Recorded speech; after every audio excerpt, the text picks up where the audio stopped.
किसी भी जीव की हत्या करना पाप है, किंतु मक्खी, मच्छर, कीड़े मकोड़े को मारने में कोई पाप नहीं होता। निर्मूलन, हत्या करना पाप है, बिल्कुल ठीक है, किंतु जो दुष्कर्म करता है और जो मनुष्य जाति के लिए हानिकारक है उसे सरकार भी फांसी की सजा सुनाती है।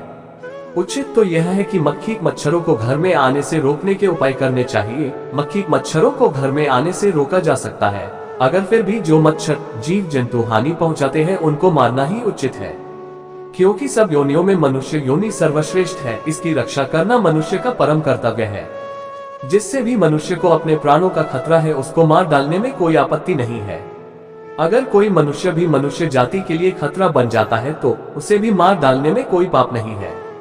महाभारत में एक श्लोक के द्वारा समझाते हुए कहा गया है कि अहिंसा परमो धर्म, धर्म हिंसा तदैव च, अर्थात अहिंसा मनुष्य का परम धर्म है, किंतु धर्म की रक्षा के लिए हिंसा करना उससे भी श्रेष्ठ है।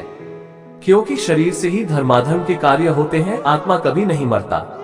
असुरों, राक्षसों, आतंकवादियों को मारने में कोई पाप नहीं है, ये तो पुण्य का कार्य है, नहीं तो दुश्मन के हाथों स्वयं की जान को गंवाना कहाँ की समझदारी है। वैसे जीव जंतु, मक्खी, मच्छर, सांप, बिच्छू इत्यादि जीव भी ईश्वर के बनाए हुए हैं और इनको मारने का हमें कोई अधिकार भी नहीं बनता, परंतु जब ये जीव मनुष्य को हानि पहुंचाते हैं तो इनका सफाया करना ही उचित है। इसको आपाधर्म भी कहते हैं, अर्थात ये धर्म के विरुद्ध तो है, पर इसके अलावा कोई रास्ता भी नहीं है। घर में तोते, कबूतर, चिड़िया इत्यादि पक्षी आते हैं तो हम उनको बड़े प्यार से देखते हैं, मारते नहीं। उनको मारने का तनिक भी विचार नहीं आता, क्योंकि उनसे हमें कोई हानि नहीं होती।